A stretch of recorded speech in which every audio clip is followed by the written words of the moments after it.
இன்னைக்கு என்னன்னா ஒரு அனுபவத்தை தான் உங்ககிட்ட ஷேர் பண்ணிக்கணும்னு ரொம்ப ஆசைப்பட்டேன். என்னன்னா என் ஒய்ஃப் வந்து கல்யாணம் ஆகி இந்த 2 வருஷத்துல ஃபர்ஸ்ட் டைம் வந்து கொஞ்சம் சிக்காகி கொஞ்சம் லோ ப்ரெஷர் ஆகி ஃபுல்லாகவே பெட்டர் ஷெட்யூல் நிலமா ஆயிடுச்சு. ஒரு நாள் ஃபுல்லாகவே இந்த மாதிரி அவங்க என்றைக்குமே இருந்ததில்லை. சின்ன சின்ன வேலையாக செய்வாங்க. இன்றைக்கி என்னாச்சுன்னா அந்த நிலமை வந்ததுனால ஃபுல்லாகவே வீட்டில் வந்து எல்லாத்தையும் நான் மெயின்டைன் பண்ண நிலமை வச்சு. ஸோ மெயின்டைன் பண்ணுறது ஒரு பெரிய விஷயம் இல்லை.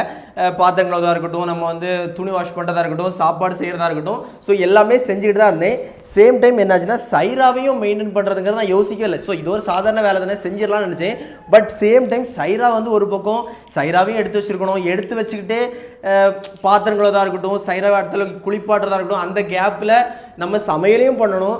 அது எனக்கு வந்து ஃபஸ்ட் டைம் அந்த சைராவோட சேர்த்து பண்ணும்போது ரொம்ப கஷ்டமாக இருந்துச்சு. ஸோ ஒரு மதர் குட்லாம் டெய்லி வேலையும் பார்த்து பிள்ளையும் பார்த்து அவங்கள குளிப்பாட்டதை எப்படி பண்ணுறாங்கன்னே தெரியல. ஸோ நான் இதை ஒரு அனுபவமாக நான் ஃபீல் பண்ணேன். இந்த மதர் குட்ஸ் எல்லாமே நீங்கள் உங்கள் லைஃப்பில் எதெல்லாம் ஃபேஸ் பண்ணீங்க மறக்காமல் கமெண்ட்டில் சொல்லிட்டு வாங்க. தேங்க்யூ.